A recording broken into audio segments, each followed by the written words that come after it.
Жалпы маған дайректке өте жиі келетін сұрақтардың бірі, жас аналардан келетін сұрақтардың бірі ғой, бұл баламның іші жүрмей қалды, яғни балада іш қату, ол жаңа туған нәрестелерде өте көп кездеседі. Осы шамамен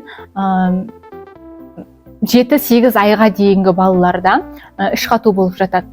Осындай кезде мамашалар бірден клизма жасауға кіріседі.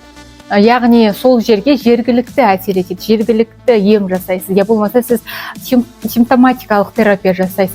Негізінен бұл жерде проблема ол ануста, я болмаса тігішекте емес қой, мына ішкі организмде, ішектерде не болып жатыр, міне проблема сол жерде, сол проблемамен күресу керек.